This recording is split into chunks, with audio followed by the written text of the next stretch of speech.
Hey, I need to start this out by saying originally I was planning on celebrating Darkfire's 10th anniversary by doing a feature-length documentary kind of going through the history of Darkfire and how it evolved to what it is today. But I didn't get enough time to make that. Things got in the way and I just had no time to actually get that video filmed and edited. But what I did get to do is pull out about 10 scripts from my past, going from 2008 when Darkfire started to about the end of Season 2 of Creepypasta. And I got a few friends together, and we all read through it, kind of roasted a few things, and just kind of talked about it. So that is what I put together. It is a day late. I didn't get time to get it out to celebrate Darkfire's 10th, but just know that this is the anniversary video. Enjoy. Okay, so first project, Roaring Hill. It's my first ever script I wrote. I met up with Eric Wynn, if anyone knows that name. And he introduced me to this program called Celtics, and screenwriting in general. Little me just discovered Silent Hill at this time, and didn't have an original bone in his body, so I made a really bad parody of it, full of 13-year-old humor that is equivalent to a kid who just discovered Invader Zim. So here are the characters. John McKenzie, Kenny, Marcus, Randy, and a thing called a gooper, which is something I'll explain when it comes. So who wants to choose who? Be who? Can I have Gooper? Okay, you'll be Gooper. I'll take John McKenzie because that was going to be my character a long time ago. I would like to be Kenny, please. Okay. Can I be Marcus Red? You're Marcus Red. And who's going to read the paragraphs or descriptions? Alright. So here we go. And go.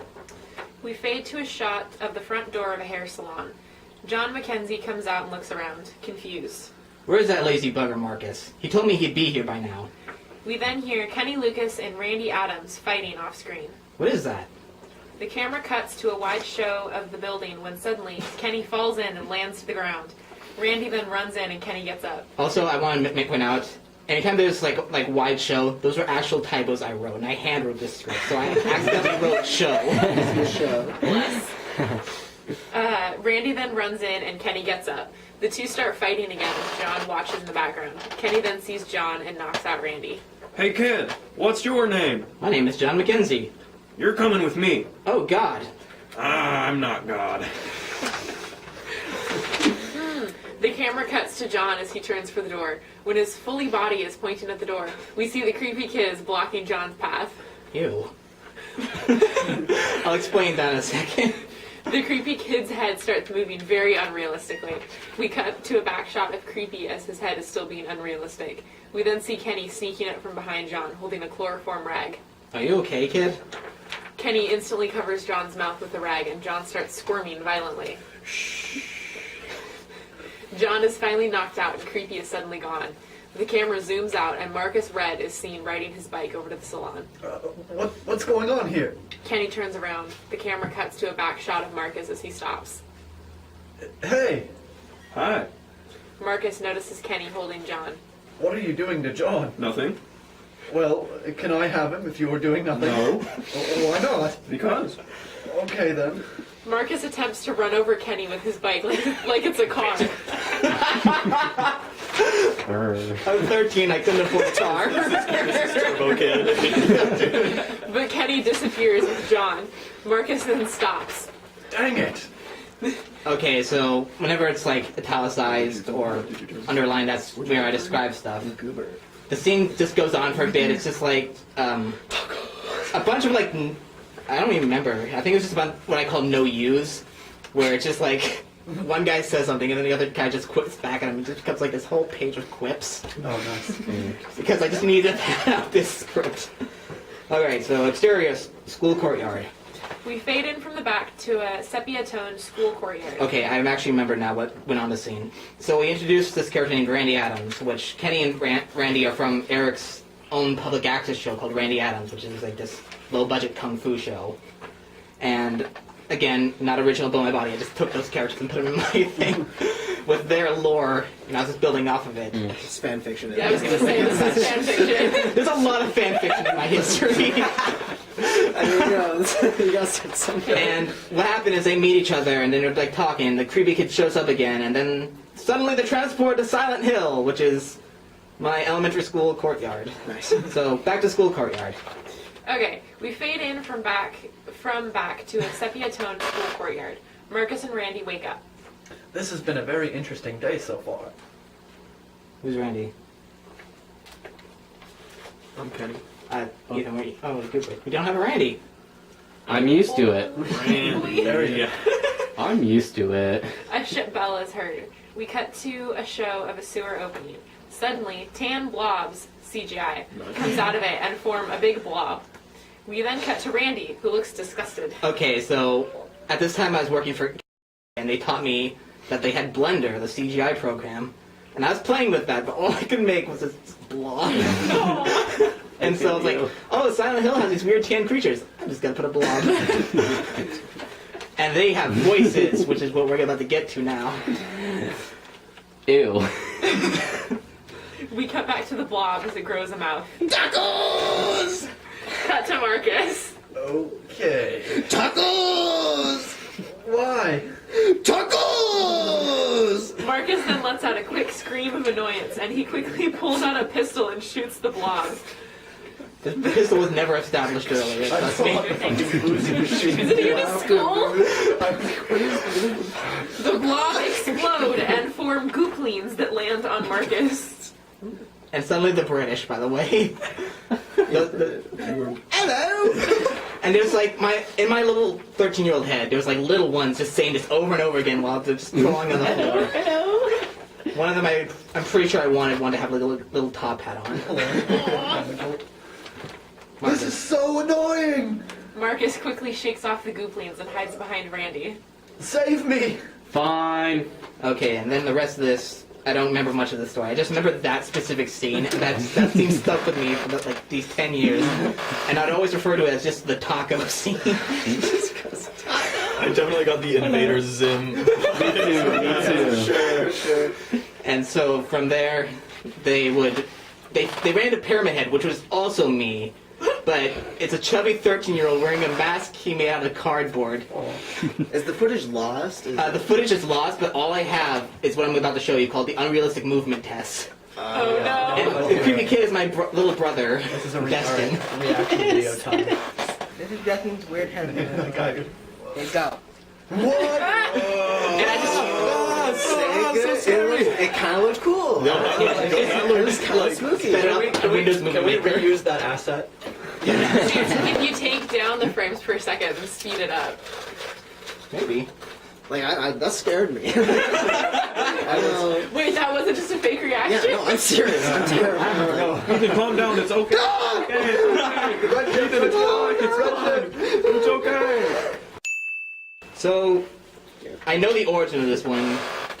One day, I was really obsessed with Cloverfield. That just came out. It's like came on DVD, and I bought it because I saw the trailers on YouTube and stuff like that. And the next week or so, I'd just been obsessing over the movie. Then I had a dream about being chased by the Cloverfield monster, and I called up Marcus the next day. It's like, hey, buddy, I have an idea for a movie. And so, thus, this movie, which is called Untitled Cloverfield Parody, but it's actually called Field. You guys are only gonna know this because I'm gonna bleep this out because I don't want people knowing where I live. And okay, I'm gonna now set this all up. So first, we have the three characters here: Jake, Marcus, Garrett. So you guys choose. I'll be Jake. I'm Garrett. Marcus. Okay, and then I'll read off the paragraphs this time. Everyone else is free to make fun of this. Just roast the hell out of it. Okay, so here's the scene prior. We are at the studios just kind of messing around. We had a show called the JMR Show, which was a game review show we had. This is actually a true story. We were going to review video games and do all that stuff. We had a high production value because we had a public access station. And this thing starts as I'm just kind of chilling in the back, letting Marcus put everything together because I'm just lazy like that. And from there, the scene starts. So scene 3, the monster attacks. Jake is holding the camera while Marcus and him are running outside. Look. What? The camera is looking towards the hotel's direction. What? An explosion is shown! Whoa! Get inside. They walk inside. Why did we do that? Yeah, the camera's walking. The camera looks outside. The M of the hotel crashes down into the ground. Is that your answer? A huge crash is heard. What was that? Jake and Marcus go into the studio. Inside the studio is the L from the hotel. Now what are we going to do for a studio? Forget the studio. Electric wire swings towards Jake. Duck. Where? Wire smacks Jake and electrocutes him. Static. Jake is on the floor holding the camera up towards the ceiling. Jake. Jake. Hey, look. Paul McCartney. I wanted people to know how cultured I was. Listen to the Beatles. Wait, Paul McCartney's like my actual favorite celebrity. Yeah, but at the time, I just wanted to like people like, yo, I'm not that average 13-year-old. I listen to the Beatles. Yeah. Listen to the Beatles. You know? And then I just immediately shoot up. That's the only way the Beatles is real. That's how I got into the Beatles. Yeah, so then I sit up immediately because, you know, classic gag. Where? Next time I saw a duck, don't look for a bird. Sorry. Next time I saw a duck. Next time I saw a duck, don't look for a bird. After this whole shitstorm, Marcus gets a call on his phone, and he starts talking to it. We don't get to hear what's on the other end. He's like, oh, okay. Oh, no, not this. No. And then he's like, hangs up. It's like, okay, we gotta go to my house quickly. He's like, why? That's like a monster attack. He's like, no, it's serious. You have to go to my house. So we agree, and we just make a journey to his house. Jake, help! Oh, there's a parasite, by the way. The little parasite from Cloverfield. It attacks Marcus on the way to his house. Jake, help! Jake gets up and walks over to Marcus and kicks him. Oh! Now for the parasite. Jake looks up at the floor and finds a lightsaber. He looks up. Oh. Okay. Oh. Jake has a lightsaber and turns it on. Die you must. He stabs the parasite and kills it. Damn. Okay. Marcus gets up and kicks Jake. Ow. Jake holds the lightsaber towards him. Anger leads to the dark side, young Padawan. Jake turns off the lightsaber and puts it in his pocket. I like how I can't even explain. I like how the characters were as dumbfounded as us. At a certain point, that okay was literally just me going, okay. Yeah, that's also part of my self-referential humor. Like, I thought I'd be clever enough if I just call myself out of my own shit. Okay. Okay, so after this, we go to Marcus's house, and it turns out the goal was Marcus just wanted to save his weed from being destroyed, because the weed just came out at this time. You know how hard those were to find. I thought you said weed for a I minute. definitely was I like, heard "Oh, weed. you I said heard weed." It comes out. It comes much later in the story. I was like, I'm trying to save it too. But yeah, he just wants to save his Nintendo Wii. There you go. Nintendo trademark. Then I was like, hey Marcus, since you saved your Wii, we kind of want to save mine. I have like all my data on there. We go. So he agrees. We go there. We encounter the monster, and I remember this scene is when we get to my house. We go to my living room, and suddenly the monster's foot crashes through the ceiling, and I ride it up onto the roof, but I wasn't allowed to do that because my grandparents wouldn't let me on the roof. So that's actually what canceled this movie. I'm not even joking. Oh damn. And then we Wow, I learned. kind of wish it hadn't been canceled. And then we learned the monster imprinted on me, so that's why it's chasing us around. It thinks like I'm its owner or whatever. I don't know where that came from. I just met her at one point, so it's following me a lot. And then we must find a new escape route. Jake turns to the door and exits.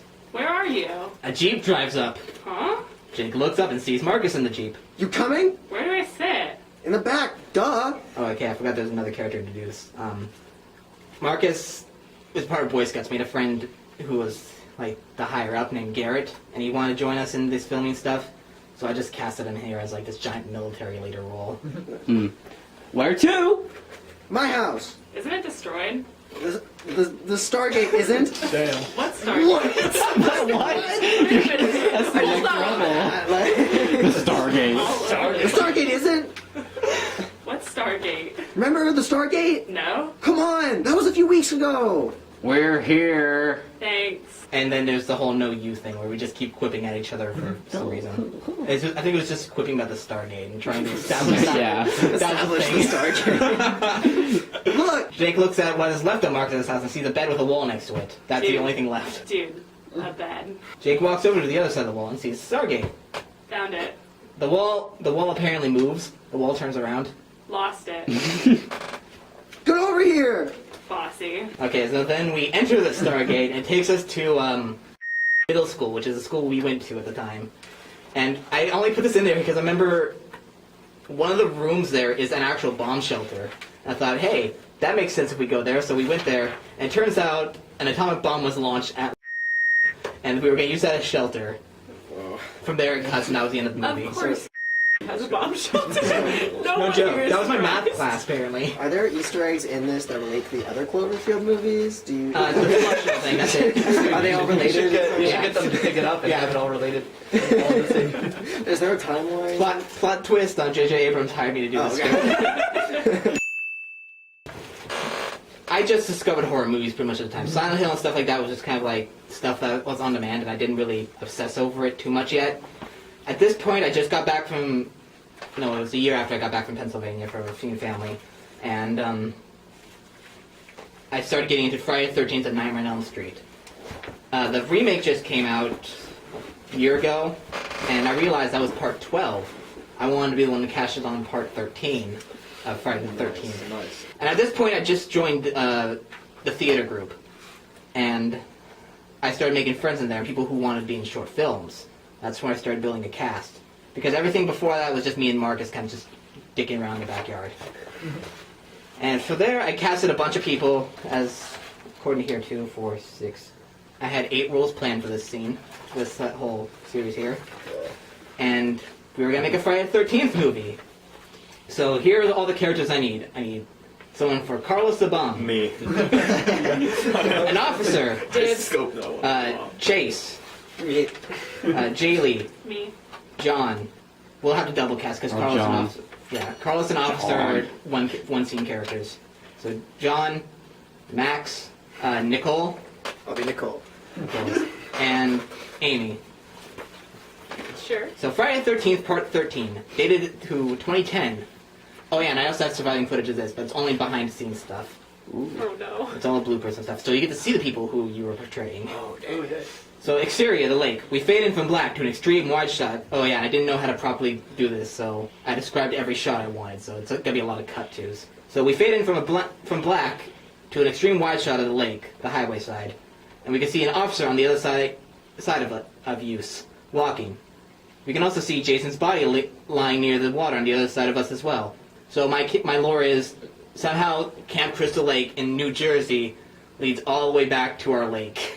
Wow. And he got swept up in a current. Wow. Amazing. I mean, you will find a body there. That, I think Foreshadowing. that's the first time I learned there was some bodies in the lake, because I think I heard a news article about that. Mm-hmm. There's at least 15 bodies. Yeah. Dude, what haven't there been bodies in the lake? And to people who don't know where I live, that's gonna be the most, like, the darkest The most random, just We morbid. promise no that one gets spot. murdered here. We cut to a medium shot of Officer walking in casual clothes at the moment. After a few seconds, Carlos the Bum runs in and grabs the officer. Officer lets out a yell when that happens. Oh yeah, and he's also supposed to have a Boston accent. That's why he says officer. Officer! We cut to an over-the-shoulder shot of Carlos. What is it, Carlos? Cut to an over-the-shoulder shot of Officer. I found something you need to see. Is it another random thing you found that you find important? Nah, it's actually important this time. Come see. Carlos grabs the officer's wrist and runs to the left side of the screen. We cut to a shot from Jason's right side. We see Carlos and the officer running over. Carlos lets go of the officer. Holy shit! Officer runs past Carlos and puts his ear next to Jason's chest.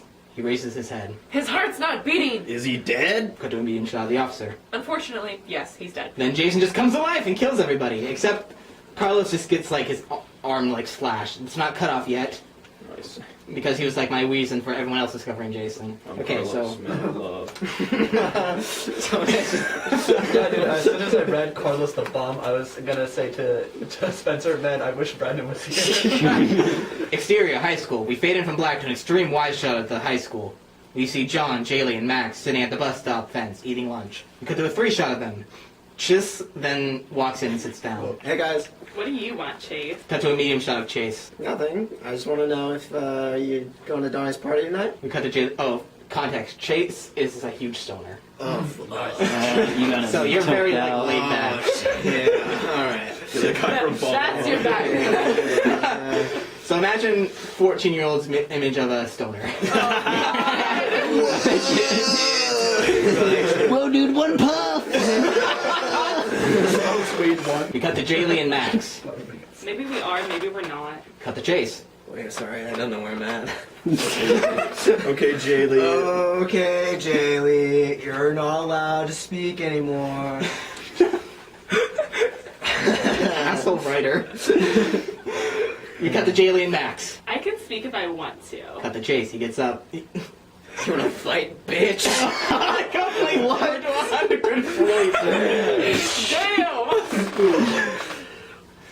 Damn! Chase, sit down. Oh my god, I forgot. This is John McKenzie too from Roaring Hill. This is supposed to be a part of a universe. Yes! So this is the same John from Roaring Hills. Okay. No! Fuck you, John! Cut the Max. He gets up. Don't call my girlfriend a bitch, pothead! We cut the chase. I can call her anything I want. So this is then the whole no you thing. They just keep bickering back and forth for like a solid minute. John decks Chase in the face. Oh yeah, they fight. He just like flat out like clocks him and just knocks him over. Carlos returns. Exterior, neighborhood street. We see Carlos run in from the distance. We see Jason walking in from the distance.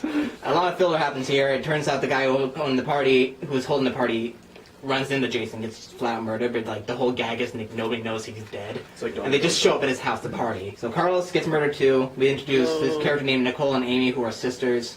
We establish everyone's going to the party.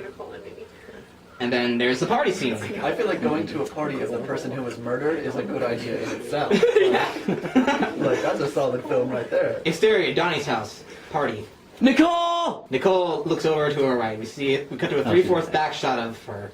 We see John walking out from the groups of partiers. He walks over to Nicole. We cut to a medium shot of Nicole. She looks happy now. Hey, John. We cut to a 2 shot of Jonna and Nicole. Jonna. They hug each other and we cut to a medium shot of John. I didn't know you were gonna be here.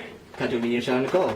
Well, I wasn't told about any party happening until today at lunch, and Amy was nice enough to bring me here. Cut to a medium shot of John. Well, I'm glad you are here. Cut to a 3/4 shot of Amy. Hey, has anyone seen Max and Jaylee? We pan right at the chase. Yeah, they're in the backyard, probably making out. Cut to a 2 shot of Jaylee and Max sitting in the... Oh yeah, I remember why I kept this. We cut to a 2 shot of Jaylee and Max sitting in front of the backyard awning, looking up at the sky. Max is holding a bottle of soda. That is like the most innocent line I've ever written. I was trying to imagine, like, your idea of a party.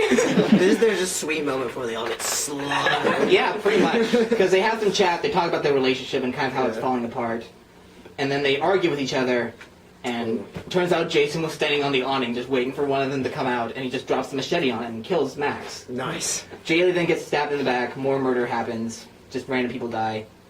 Oh god, I remember it. Next scene. Chase.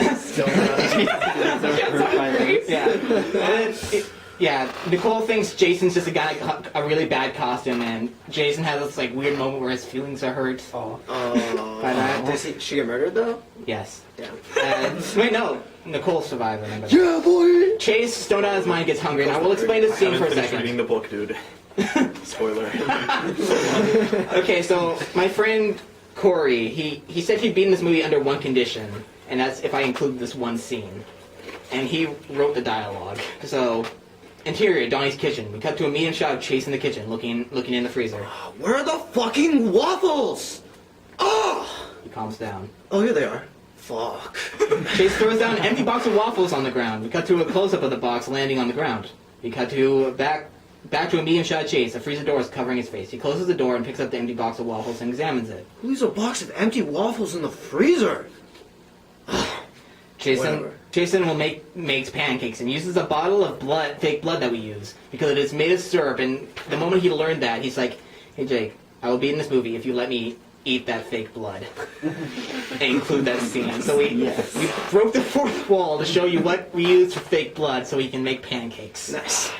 That's relatable. And people get murdered, and then out of the blue, the army just comes out of nowhere. And they kill Jason. The only survivors are Amy and Nicole. That's how they solve the problem in this movie. The army just comes and saves the day. They were very patriotic back then. This one's called The Paranormal Case of Sheldon Johnson. After I quit Friday the 13th, I wanted to make my own original short film. And at that time, I started listening to paranormal podcasts a lot. And I was just learning so much about ghosts and like how that lore works. And I started writing my own found footage movie off of it. And this is honestly was a big passion project. I got really into this. The script ended up being 50 pages long. Wow. I had like a beginning, middle, and a twist. I tried to write some good characters into it. It didn't turn out that well. And once Friday the 13th ended, I took a few of the cast members and brought them back. The footage officially is lost, but I did actually reuse some of it in Creepypasta Season 1. Okay, for this one, I'm going to take over Shell, because that was my character, but I also needed Cameron, Ashley, Haley, and someone to read.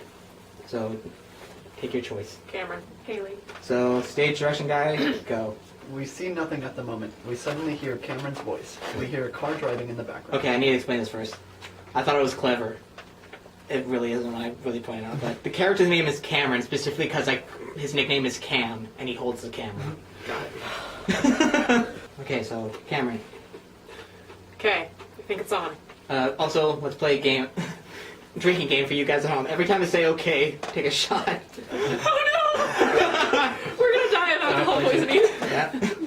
Alright, Ashley, go. Cameron, the lens cover is still down. How do I put it up? I thought you said you knew how to use cameras. I didn't expect it to be this hard. Just give me the camera. We hear the camera being handed to Ashley. Suddenly, the lens cover is opened, and we see Ashley staring back at the camera. There is the date in the corner of the screen. She hands the camera back to Camera.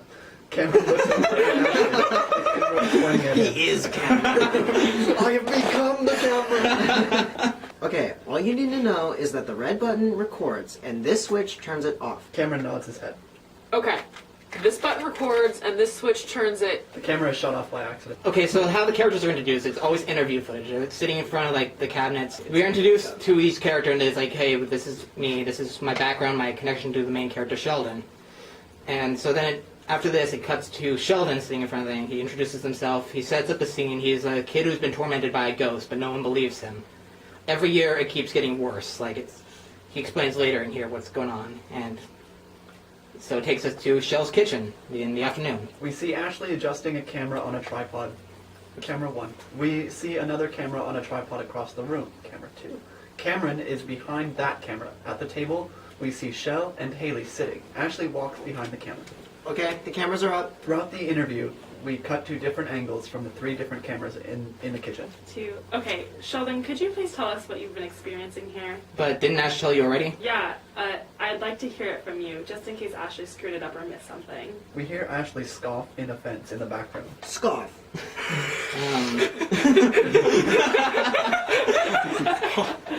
Okay. Well, every year since kindergarten, something happens to me in this house. Like what? Well, it started out with me just hearing footsteps in the house at night. Then there were voices talking to me. What did they say? Well, I can't remember really, but I do remember the voices said my name. Sometimes they'd yell, "Go to hell." Why do you think they said that? I don't know. All I know is that this thing is pissed at me.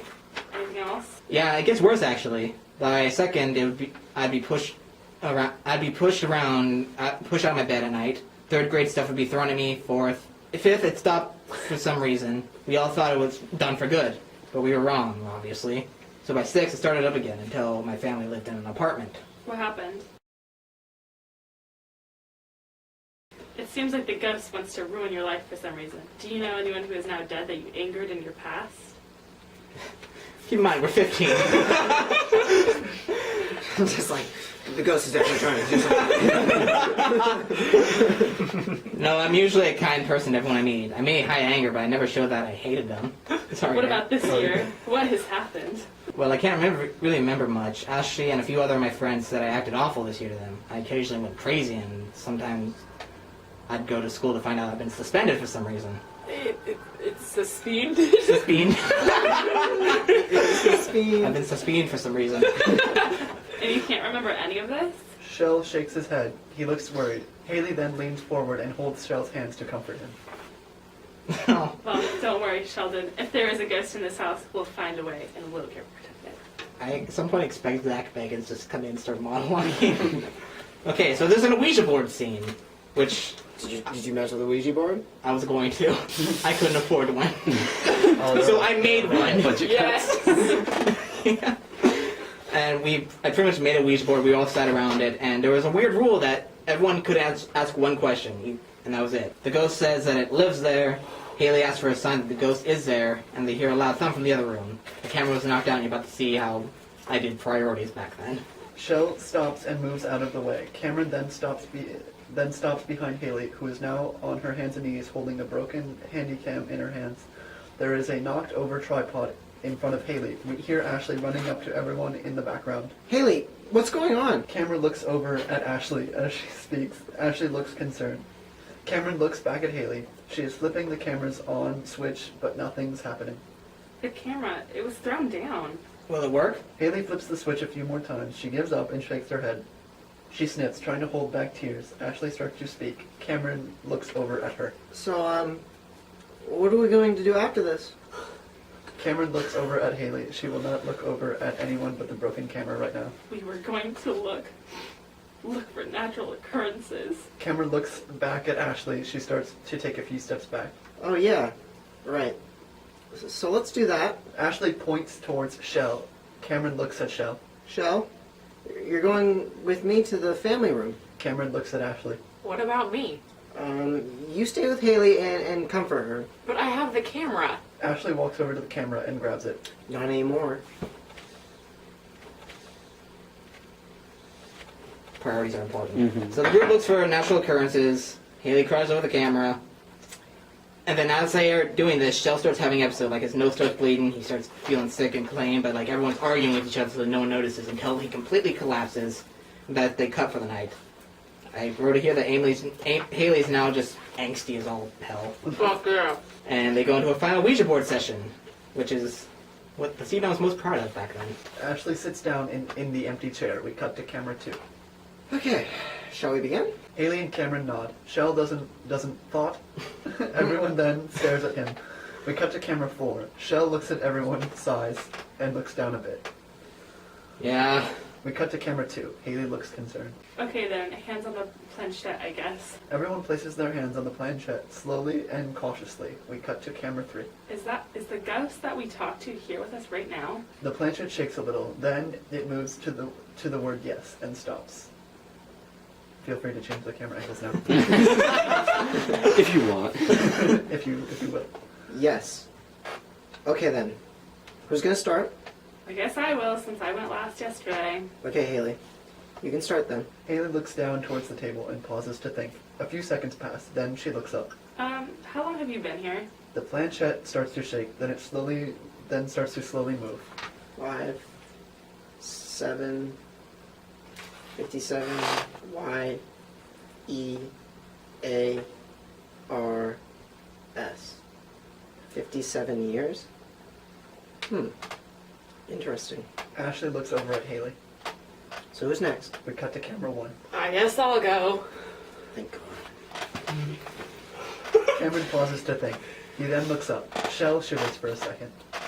What do you want from the Johnsons? Did they do something to you? Nothing happens for a few seconds. I think it left. Suddenly, the planchette starts to move in circles. It doesn't answer anything, though. It just moves faster and faster. We cut to camera 1. Suddenly, the camera cuts to static. We then cut to camera 4. The same thing happens to camera 4, so we cut to camera 2. Okay, so this is my red herring. I wanted people to believe it was a Zozo demon. So keep that in mind. Don't bring it! Don't say it! Don't say it! Don't say it! I'm not bringing it up. Don't say it, don't think it. The planchette is now moving in circles really fast now. Shell is shivering like mad now. Ashley notices Shell's shivering. Shell, are you... Shell flies back in his chair, hitting the wall. The planchette stops moving since he let go. Everyone then lets go. Shell starts to violently shake and freak out. He starts to scream in pain as well. As he screams, he sounds demonic. Shell? After a minute of freaking out and screaming, Shell stops screaming and grabs the end of the table in front of him and pulls himself forward. Then he faints onto the table. Everyone is silent for a few seconds. Cam! What did you do? I don't think it's Cameron's fault. Yeah, all I did was ask if the ghost wanted anything from Shell's family. Suddenly, Shell rises from his seat and faces Cameron. Shell is twitching constantly. Actually, yes I do. Huh? All I want is for Shell to be dead. But why? Shell looks over at Haley, still twitching. That, my dear, is none of your business. Speaking of which, I must go. Shell stops twitching. He freezes for a second. Then suddenly he starts gasping for air. He grabs his neck to show that he can't breathe. Guys, he can't breathe! Get inhaler from room. I'll get it! Okay, then just Shell dies right then and there. His asthma attacks suddenly. Now we're at Doctor Who 18. We've introduced another cast member. We don't need that many people, but the more the merrier. Okay, so Lily's already claimed the Doctor role, so we need a Kristen, Puppet, and Puppet Master. Can I be the puppet? Can I be the Yes. puppet master? Okay. Call me So- Criminy Frog. Okay, so Doctor Who AT has a long story. It started back in 2010 when I was at the hype of just really getting into Doctor Who, and I think it's about the time 10 came in, and I saw the opportunity for like the whole cracks in the universe to do my own thing and write fan fiction pretty much. And so me, my girlfriend at the time, my best friend at the time, and his girlfriend, we all kind of plotted this 13-episode series based on Doctor Who. And I call it Doctor Who AT because AT stands for Alternate Timeline because I'm clever. It got canceled after we filmed half the first episode. But then I tried to revive it in 2014 when I just needed something to do outside Creepypasta. So there's technically 13 scripts for this, but I just chose the first one because it's easier to get to. What we're about to read, though, is a mix of both scripts.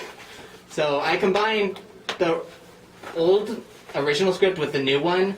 So if anything seems very weird, that's probably why. So I'm gonna read off the stage directions and we'll start. So interior, hallway, morning. The Doctor dashes through the hall. Oh wait, I forgot to introduce this. Okay, so what happens? The TARDIS flies through one of the cracks in the universe and flies into an alternate universe and changes into essentially me, self-insert fan fiction. As you do. Yeah. And at the time in this original video, your guys gonna watch after this, I'm doing a really bad British accent. I decided to ditch that in the remake and just say, hey, alternate universe, new accent. And so he crashes into a street, which is just outside my house because budget. And this girl named Kristen just kind of brings him in. He's like, oh, you were just outside of a meteor crash. So what we're about to start out is what we're about to read is right after the intro plays, and from there, Doctor wakes up. So the Doctor dashes through the hallway and into Kristen's living room, where he almost runs into Kristen, who is holding 2 cups and a teapot on it. The Doctor and Kristen stumble back a bit. Hello there! Kristen looks at the Doctor and smiles. She sets down the tray onto the table that is next to her. Hi, I see you're finally awake. I saw you outside near a meteor crash and brought you here. It's great to see you're okay. We're not playing the okay shot game. Letting you know that ahead of time. Kristen looks at the Doctor and smiles. The Doctor fixes his tie and looks around, examining his surroundings. Yeah, good. Sure. This may seem odd, but have you seen a blue police box around here? Oh, what? You know, it's blue. It's a big box. It says police on it. Kristen looks at the Doctor in confusion. Are you okay? You hit your head pretty hard. I assure you, I'm perfectly fine. Have you seen it? No, maybe you dreamt of it? There's never been big blue boxes around here. Speaking of which, where am I exactly? My house, 9294 Davies Lane. Doctor nods. He is thinking. Where is that exactly? Are you sure you're okay? Answer the question, please.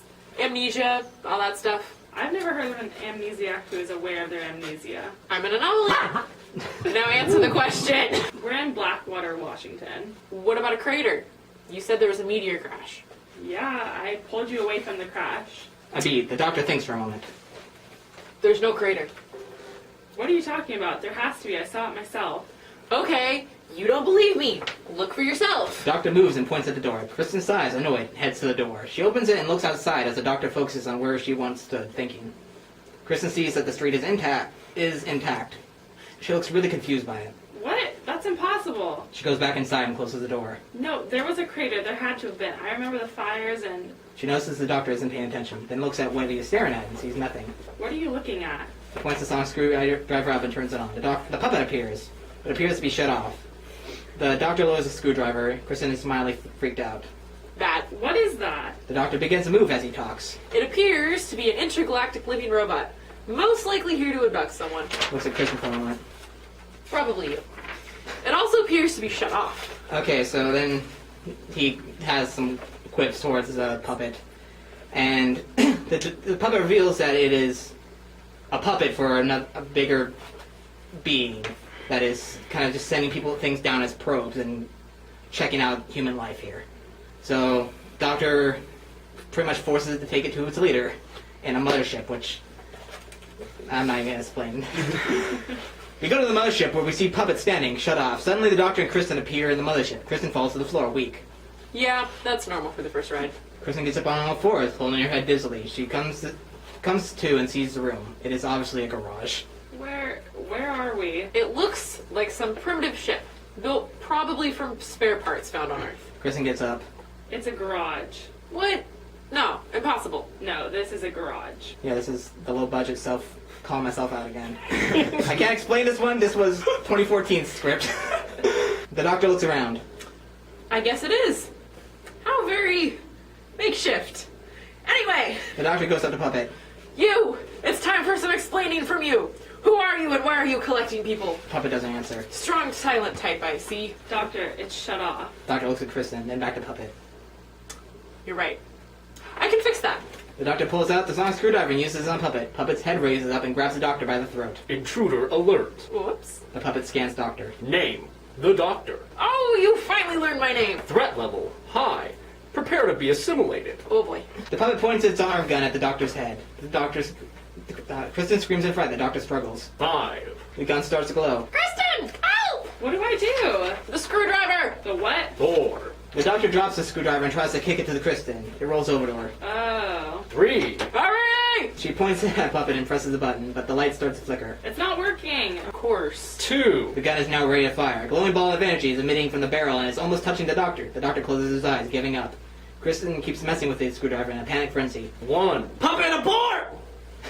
Puppet lets go of the doctor and he falls to the floor, grasping at his throat for air. Puppet shuts off. Kristen then turns around to see a man or woman similarly dressed as Puppet, but without a mask on. Who are you? I don't have a designated name.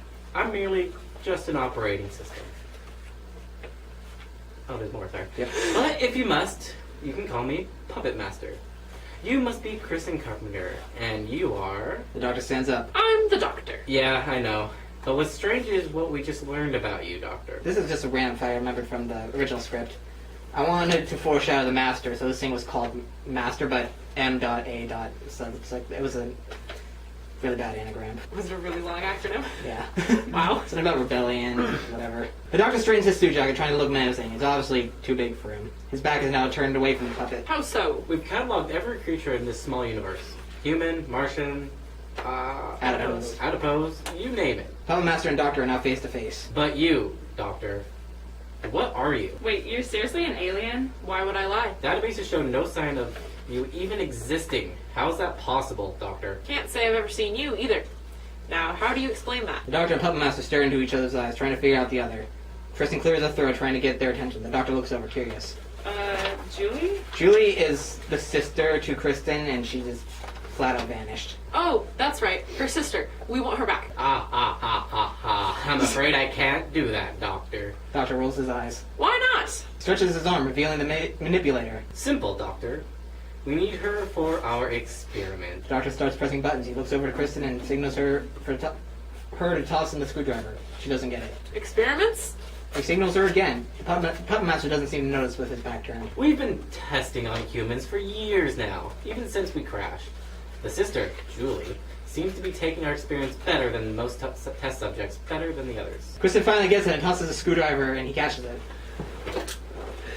Is that why you settled in a garage? The Puppet Master smiles cheekily. Precisely!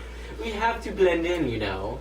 Be subtle, one would say. The Doctor continues to mess with the manipulator. But we can't really say that about you, can we, Doctor? Pardon? Suddenly, the puppet behind him comes to life and grabs him. Puppet Master turns around. I have eyes everywhere. No matter what you do, where you go, I always see. Well, you forced me to do this. Give us Julie or else I'll blow this joint to bits. Ah ha ha! You're at no point to be giving orders, Doctor. On the contrary. The Doctor extends the screwdriver and activates it. The manipulator then lights up. Suddenly, Puppet and Doctor vanish. Puppet Master is shocked by this. The Doctor then returns, but this time he's wearing an overcoat that Puppet once wore, and the bow tie is gone. Oh yeah, he had a bow tie, and I made a joke about it not working on him. Puppet Master holds up his wrist gun. You know, I like this more. You have good fashion taste. How did you do that? The Doctor walks up to Puppet Master. He holds up his wrist. Vortex manipulator. Stay back! What are you gonna do? Shoot me? Ooh, shaking in my boots.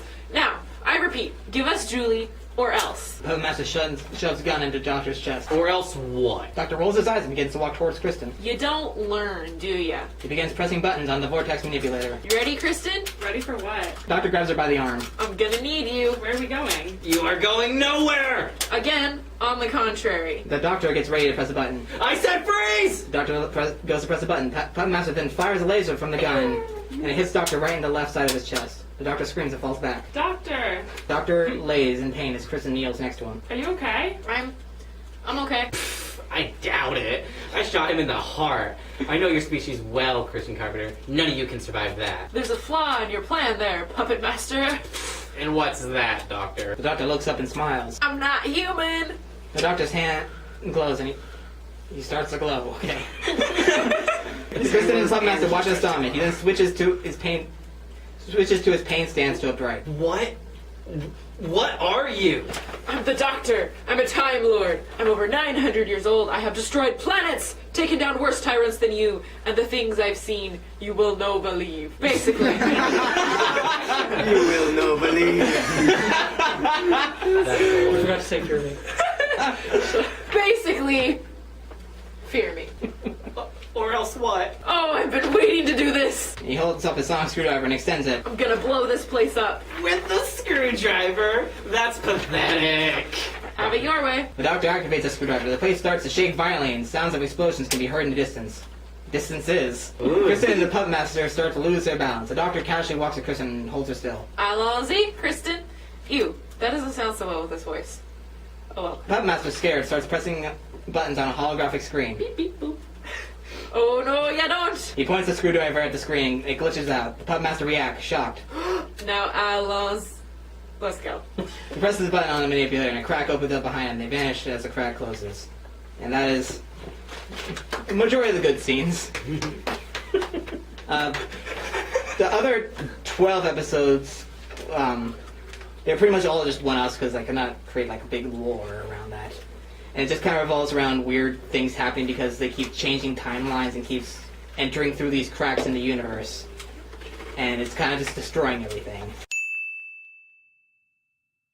So, the Hero Massacre. It is dated from 2010 to 2013. There's a reason for that. I wrote this film 7 times. It started out as a little... I don't even know it's a detective fiction, I guess? And it was focusing around a killer and 2 detectives. And it showed both of their lives and how they kind of connected to each other. And I wrote... It was about an 80-page script, and I just was not proud of. I think the only scene I was actually really proud of is the one we're going to read right now with John and the dealer. I had a full cast, I had the whole story in my head, but every time I just read through it, it was just not good in my opinion. But anyway, for the Hero Massacre, we're pretty much going to need everybody, because it's a big cast, a lot of extras, some leads. We already have Ethan as James. So I need a gun dealer. I want to be the dealer. Okay. We need someone to play John. Can I be John? You're John. James is already Ethan. Dying. Holt, Dahlia. Sure. Oh, you can do it.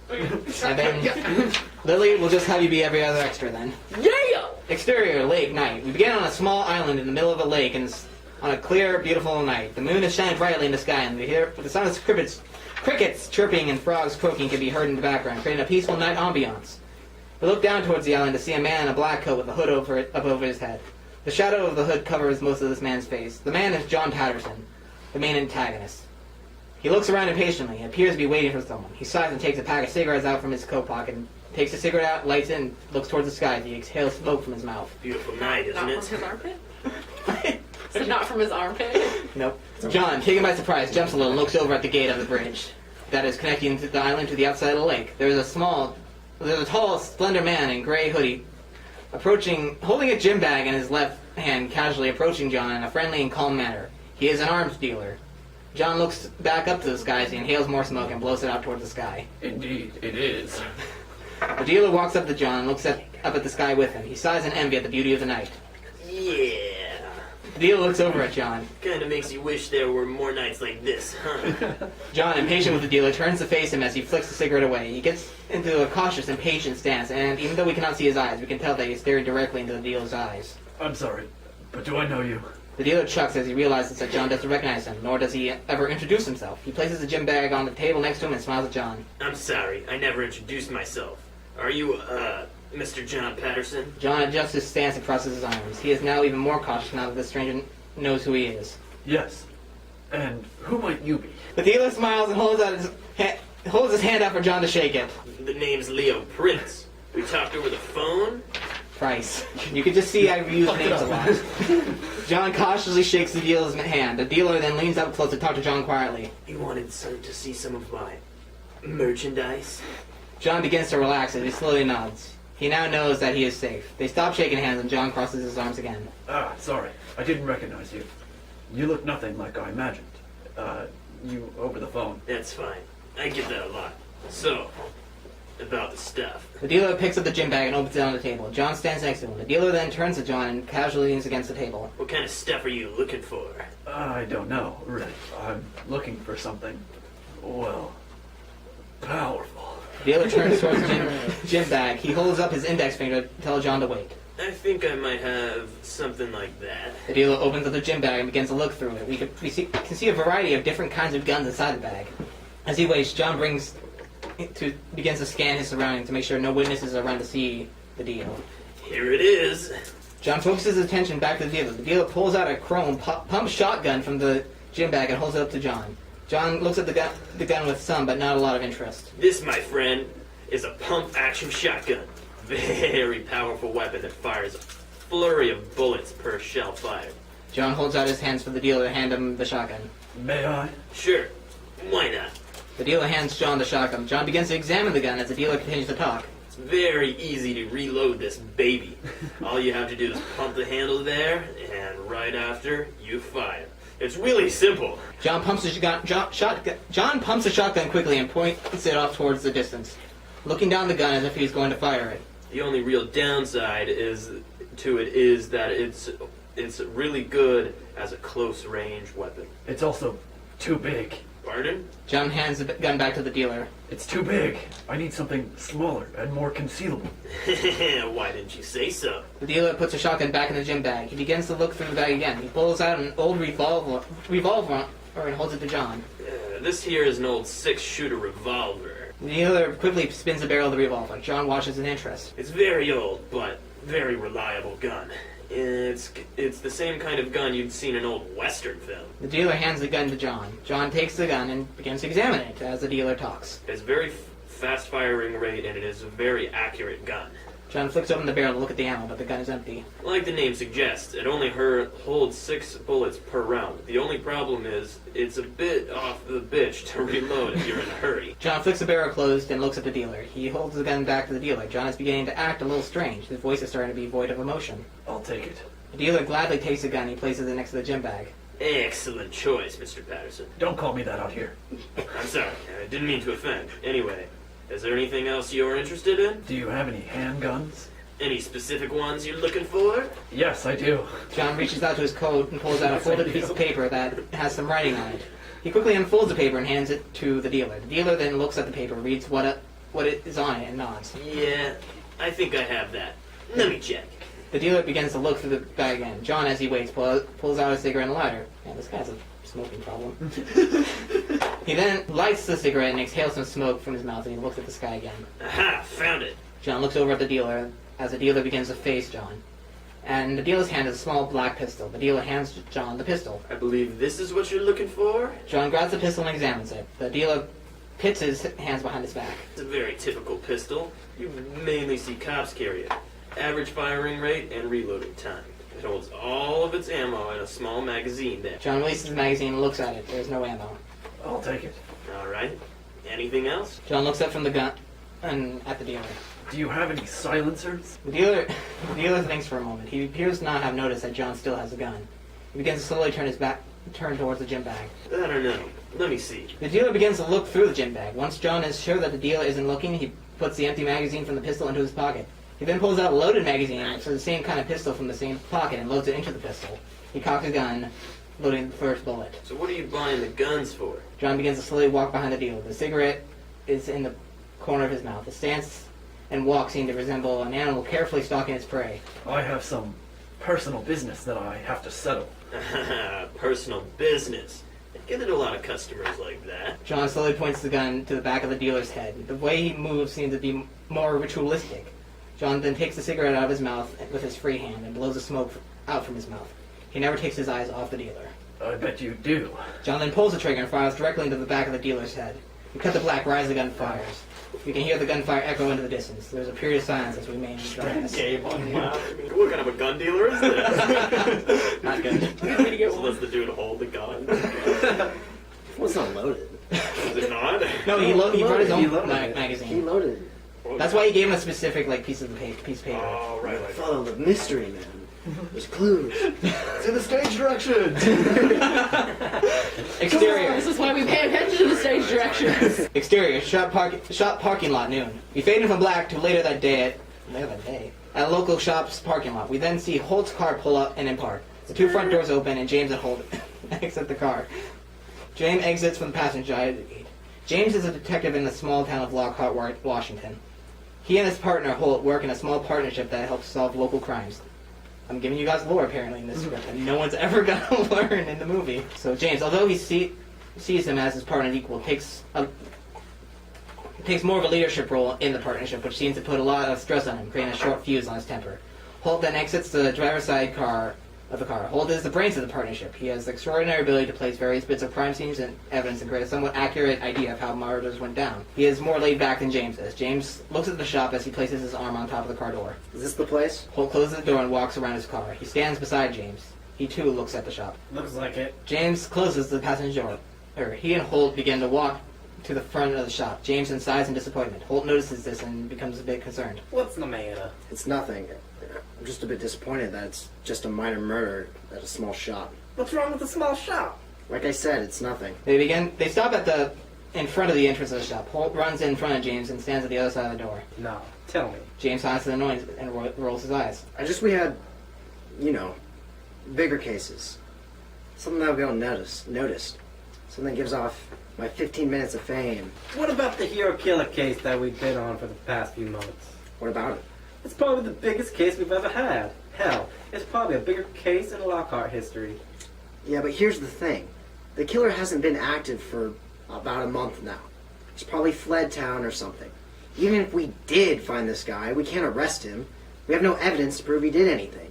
If we catch this man, if we ever do, we'd have to catch him in the act or we're fucked. Holt shrugs at James' statement. I don't know. There might be a chance that he could screw up. James, annoyed at Holt, quickly opens the door. That would take some sort of miracle. Oh, it goes arm. I feel naughty. There's a lot more fuck, so it's technically R. Nice. Fucks all around. Drake the English quote. It's on a t-shirt, dude. Yeah. James enters the shop. Holt hesitates for a second to enter the shop. Well, it could happen. Holt follows James in the shop. And here is shock.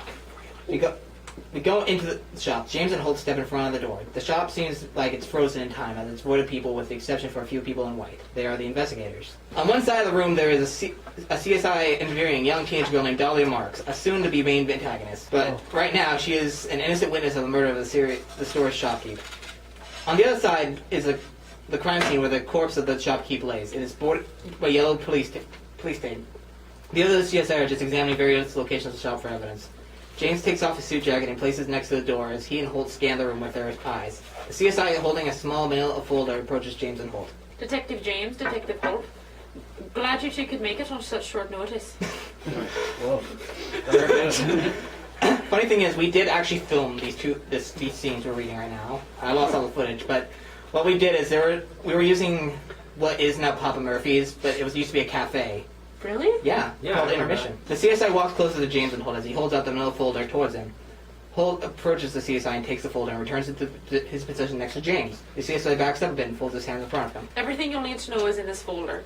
If you need anything, don't be afraid to ask. Holt opens the folder and begins to silently read the information on it. James looks directly at the CSI with a serious look in his eyes. Were there any witnesses to this event? The CSI nods and looks towards where Dahlia and the other CSI are.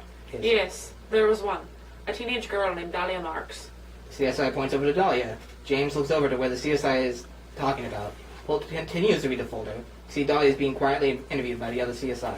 She's over there giving us a witness report. We return to James and Holt with the CSI. The CSI looks back at James. James continues to look over at Dahlia. She was the only person who witnessed the event. but she seems to be able to recall everything in perfect detail. The CSI realizes that he made a mistake and quickly corrects himself. Well, James looks back at the CSI with a curious look in his eyes. everything except for the appearance of the killer. She seems to be very vague about what he looked like. James nods his head slowly, processes all the information that he was told. Holt finishes reading the folder and he closes it. He looks back up. He places the folder under his right arm. I think that's all we need for now. CSI nods. Alright, I'll be around. Feel free to ask any of us for help. The CSI begins to walk away. James completely ignores what the CSI was saying. Yeah, alright. James signals for Holt to follow him as James walks over towards the crime scene. Holt follows. James and Holt approach the police tape that is surrounding the body outside of the shopkeep. So what did the folder tell you? The victim, Benjamin J. Foster, owner of the shop. James and Holt casually approach the corpse of the shopkeep. We don't ever see the body. He was rather a quiet man. No known enemies, no known relations in this town, really. The only thing he had was... James, looking down at the body, thinks for a moment and looks over at Holt. Benjamin Foster. Where do I know that name? Holt tries to recall something as he read in the folder. He looks over at James. The folder had a small news clipping about him. It was fairly recent, if I remember. Really? What did it say? Holt pulls the folder out from under his arm and he opens it, again in front of him. He begins to read the news clipping in the folder as he summarizes it with James. Local shop owner finds bomb. It's about a few weeks ago. Benjamin found a bomb at City Hall and such. James' eyes widen as he recognizes the shopkeep. Oh! Foster! I remember now. He was hailed as a local hero, huh? Holt's eyes widen as his body stiffens slightly at the word hero. What did you just say? James notices Holt's reaction as he knows what the gears are turning in Holt's head. He begins to become curious about what Holt is thinking. Benjamin was called a local hero. Why? Holt slowly closes the folder and puts it under his right arm as he continues to think. I'm thinking this might be the work of the hero killer. James looks down and shakes his head and sighs at Holt's theory.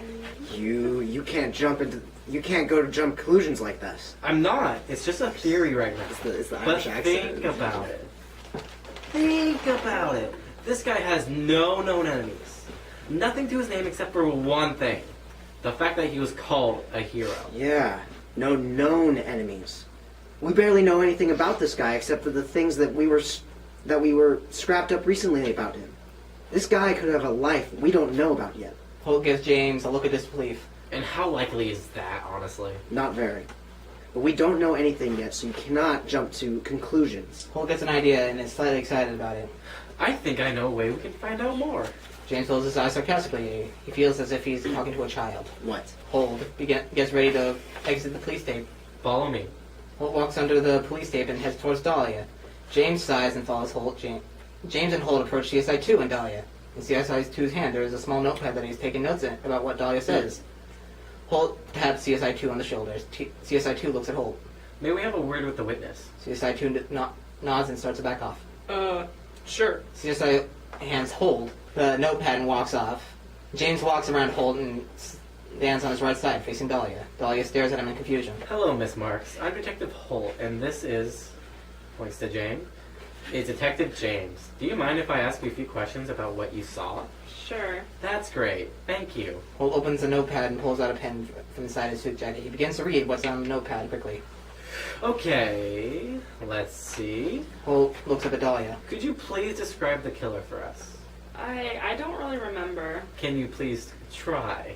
Dahlia looks down shyly as she begins to try to recall what John looked like. I remember he, Suddenly, we see quick flashes of John at the crime scene a few hours before he kills the shopkeep.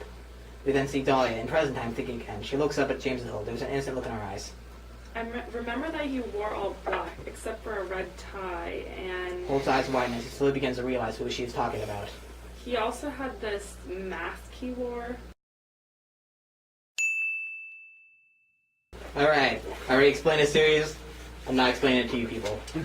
You don't need context. Dude. Okay, who's Chris? I'll be Chris. Interior, Dirk's family room, afternoon. We begin with Dirk sitting on the couch in his living room, playing games. He waves the controller around violently. He is really into the game. We hear a gunshot comes on the TV, and Dirk throws down a controller. Damn it! I wasn't ready for that.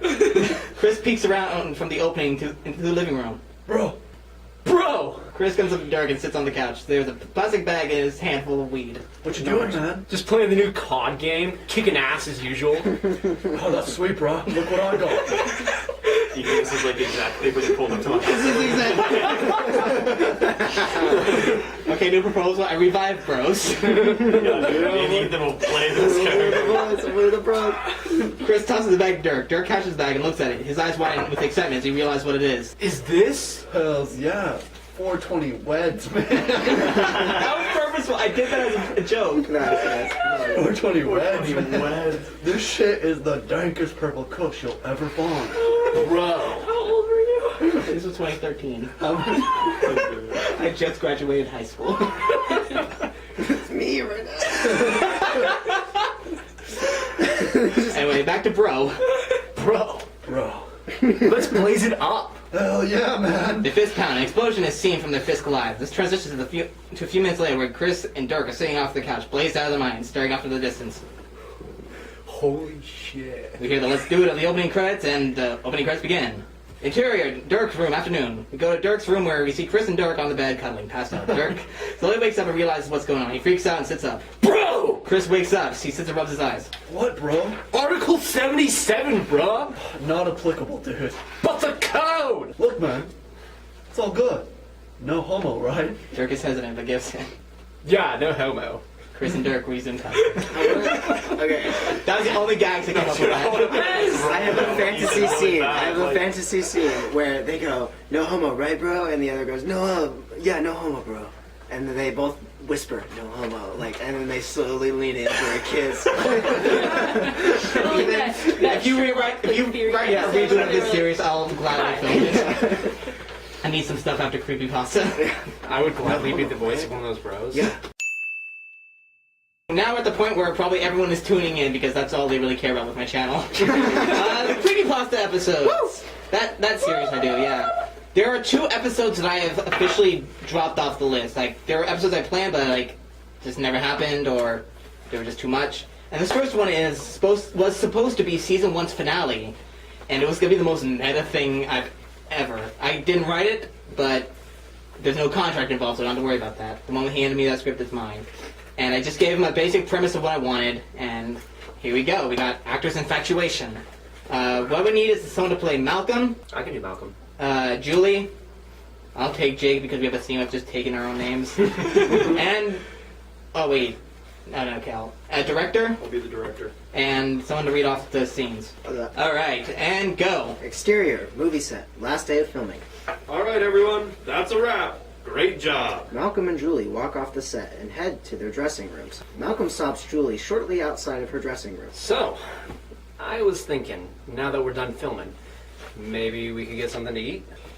Look, don't take this the wrong way, but the movie's over.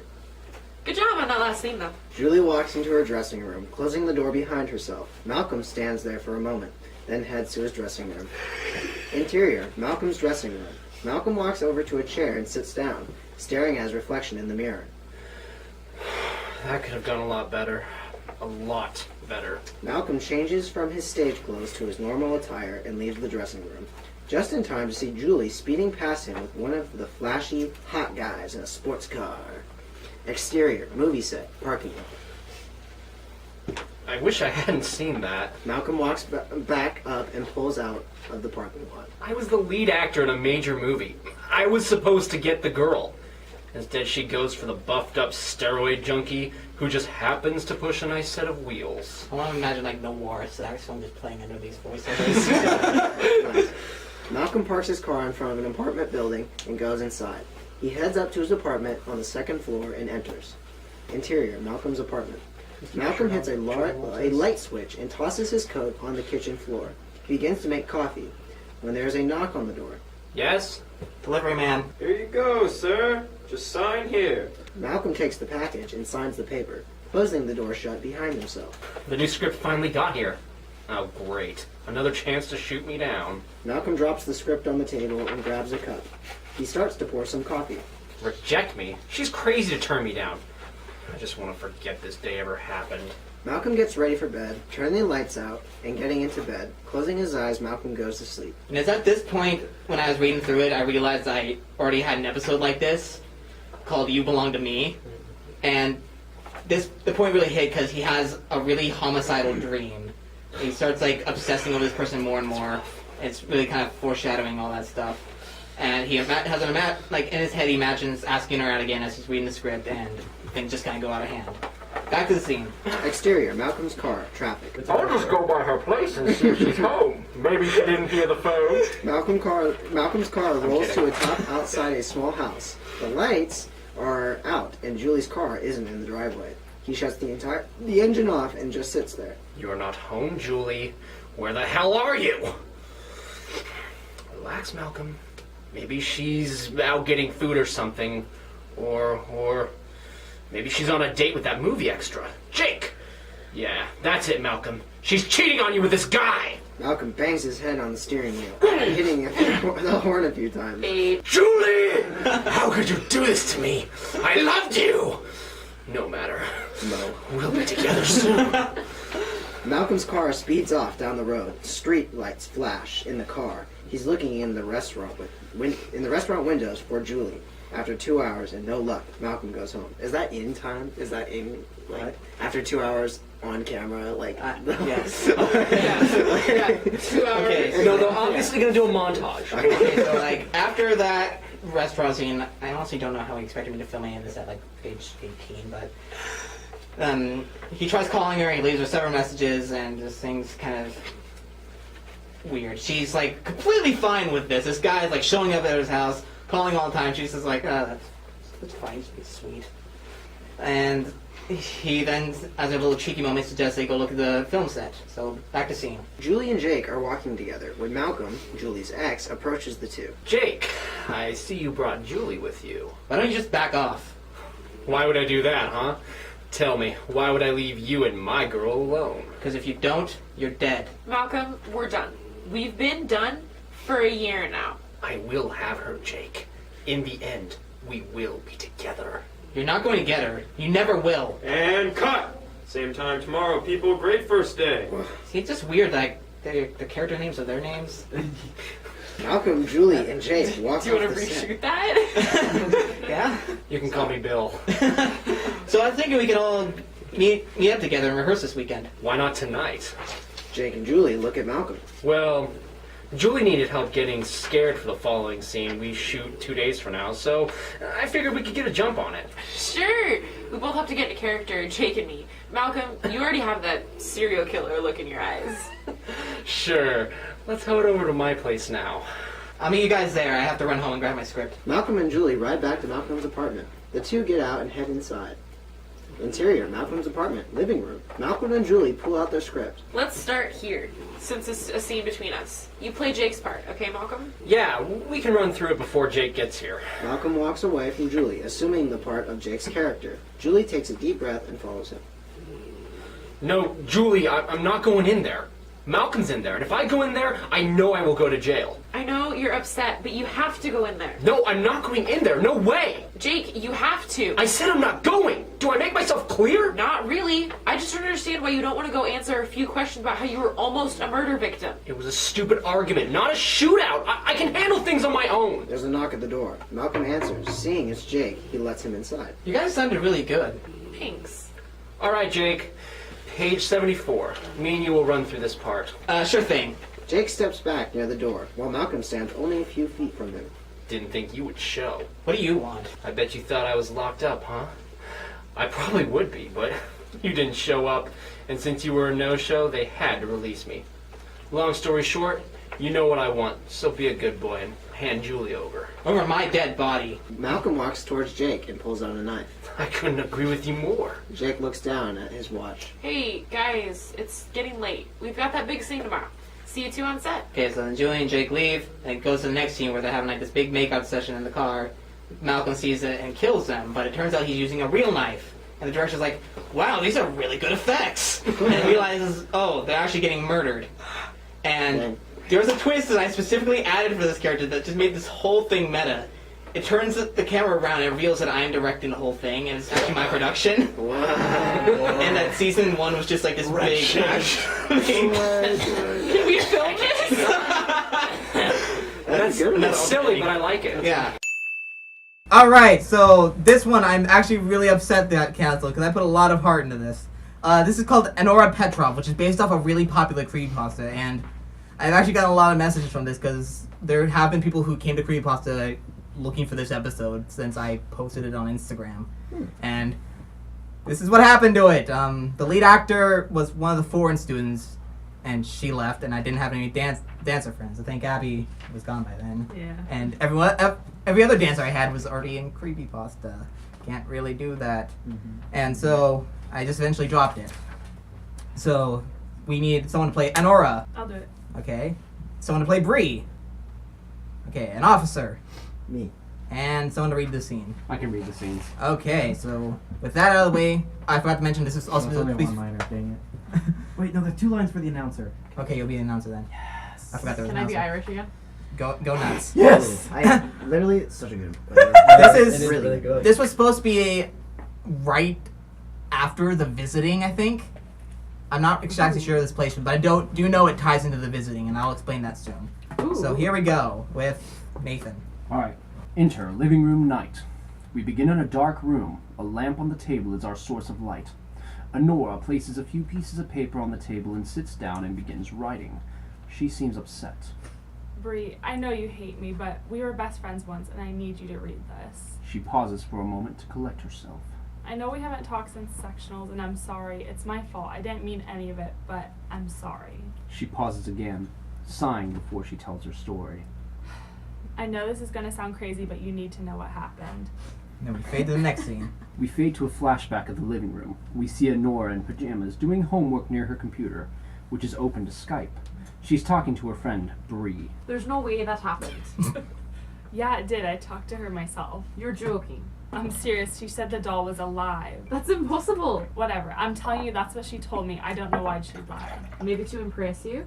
I don't think I'm that important to impress. Well, you are kind of a famous dancer.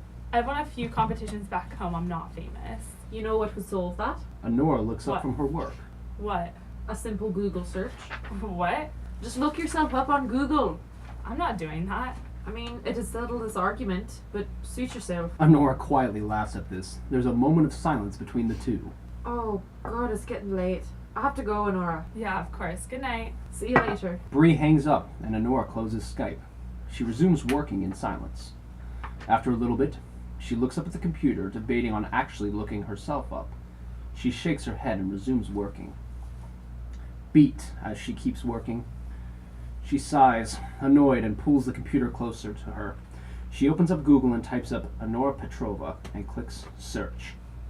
The typical Google page shows typical unrelated things with the name Honora or Petrov, except for the first result. It's a Wikipedia link that reads Honora Petrova, dancer, Wikipedia, the free encyclopedia. She laughs at it and clicks on it. A regular Wikipedia page that details Honora's life with a nice photo of her shows up. She smiles, closes out of it, and resumes working. That was very cute, Bree. And goes to the next scene. Honora and Bree are sitting at the table eating lunch the next day. Bree is confused by Honora's accusation. What was? That Wikipedia page you left, I found it last night. Did you actually Google yourself? Honora, slightly embarrassed, looks away. Maybe, but I actually found something. Oh, yeah? It was a Wikipedia page all about me, starting from my birth to, Honora hesitates for a moment. Two? well, today. What you mean? It talked about tonight's Crystal Classic. What did it say? Honora smiles a bit. It said I won. I'm sure it's nothing. Maybe somebody did it to encourage you. Yeah, maybe. I think it's kind of sweet. Maybe your host dad did it. Sounds like something he'd do. No, I asked him. He was just as surprised as I was. Probably faking it. He'll probably tell you tomorrow morning. Whoever did it, I find it sweet that they have so much faith in me. The school bell rings. The two start to gather their stuff. I believe in you. Maybe it was me. Maybe. Either way, I'm sure you'll do good. Good luck out there. You too. Bree leaves. Honora watches, nervous look on her face. Then the first dance scene happens. It focuses heavily on Honora doing classical, like she was supposed to be like old style from like her country, stuff like that. And she talks to Breeze about her worries, thinking, "Oh no, I failed," and she's just not really confident in herself. That was the whole focus. Then it goes to the next scene. We fade into the next day. Honora enters in her pajamas, looking tired. In her hands in some food. In her hand is some food. It says, No, you just don't correct it. You read exactly Yeah, what's just there. go. well, I through it. try. She goes to sit down at her computer and opens it up. She yawns right before her phone goes off. She answers it. Buzz, buzz. Hello? Congratulations! Honora, still tired, doesn't process what's going on. What? Haven't you seen the results? No, I just woke up. Check it out! They just posted them on the website. She puts the phone down, sets it to the speaker, and starts typing on the computer.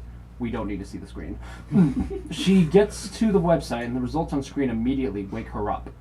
No way, I won. Congrats! You've earned it. She stands up, absolutely baffled. Oh my god. I know, right? I thought they hated it. I guess that article was right then. Honora freezes, realizing Bree is right. She gets an idea. She looks at her computer.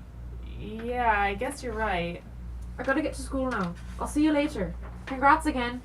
Thank you, I'll see you later. Honora hangs up, continuing to look at the computer. She thinks for a moment before going over to it. She goes to her Wikipedia page and starts reading it carefully, still deep in thought. What you said that morning really struck me. There had to be something about that page. It's making me like really blatantly aware of my own trope where I never have the person on the phone say goodbye. It's always someone on the other line saying, oh, I have to do something else, and then they hang up. We return to Honora writing Bree's letter. After that day, I would check my page before every competition, and it would tell me the results of how I placed. She looks at something off camera, then back to writing.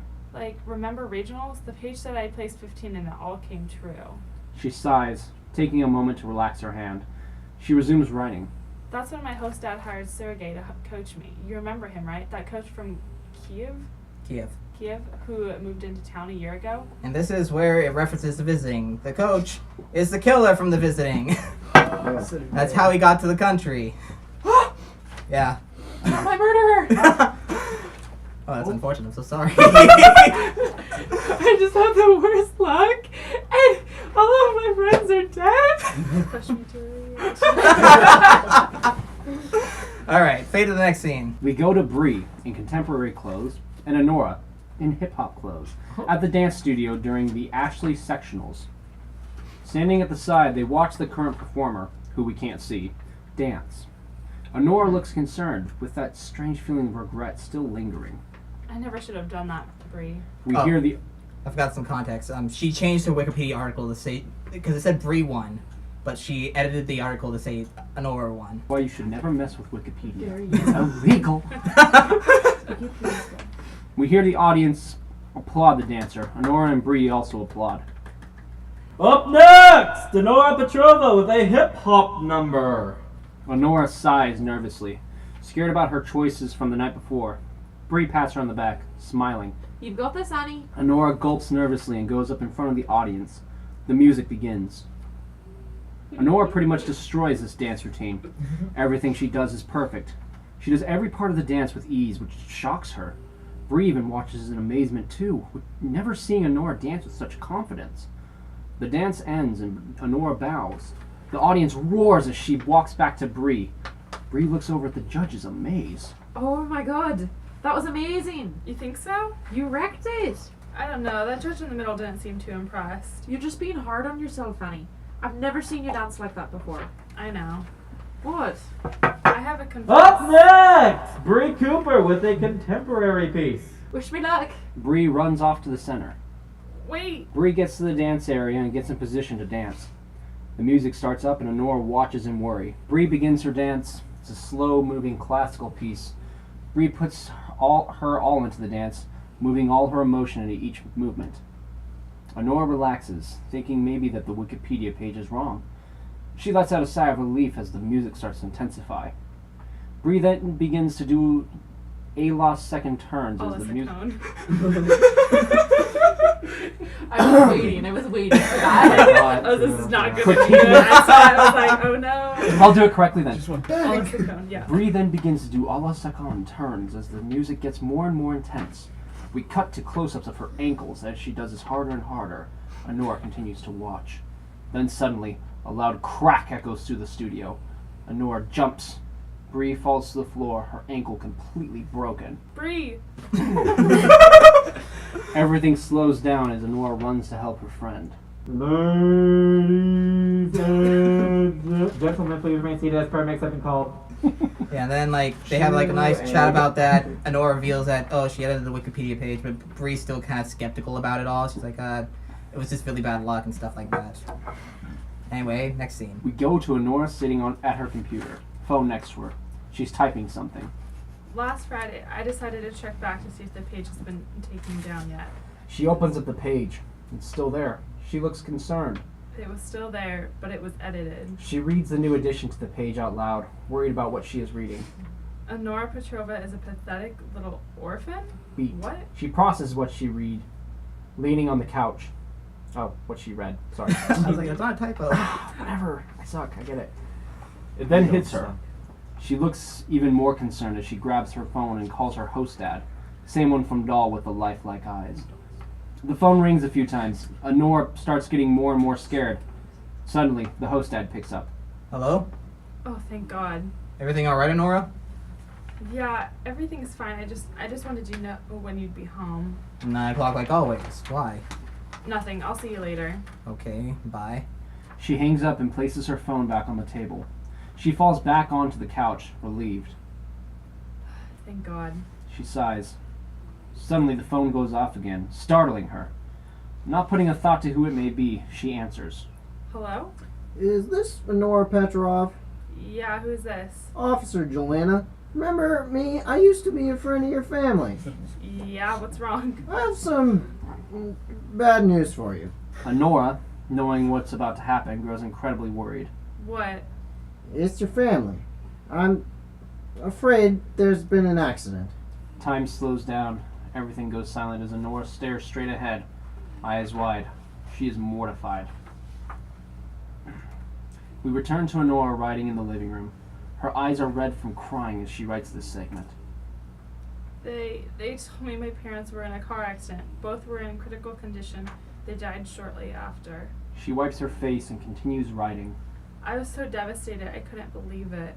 I felt so alone. I've been so focused on dancing and the page. I never called them. People here tried to reach out, but I was so scared, depressed, I shut myself out from the world. She looks up at her open computer. The Wikipedia page is up. She writes the final few paragraphs. I shouldn't have done this, Bree. I should have left the page alone. It's hard to say this, but I checked the page again today. It reads, We see the final sentence on the page. Honora's voiceover reads it for us. Honora Petrova died, friendless and alone. She looks up at the computer. She refreshes the page, but nothing happens. She writes a little more. And it has today's date listed as the date of my death, right before midnight. I don't know what to do. I keep refreshing. She wipes her face again. She refreshes the page. The clock behind her hits 11:58. God, it feels like forever. I keep refreshing the page, but nothing has happened. The house is locked. I think I'm safe. She looks around. She refreshes the page again and then writes her final line. Bree, I hope you find this. I need you to know that I'm sorry. I don't know what to do anymore. This might be for the best. Beat as she looks up and around her location. She writes one more thing. Bree, The clock hits 11:59. I'm scared. Silence. And that's the end. Classic. That's Creepypasta. Wow! That was gave really me good. chills. Yeah! Why was that in this script? That was...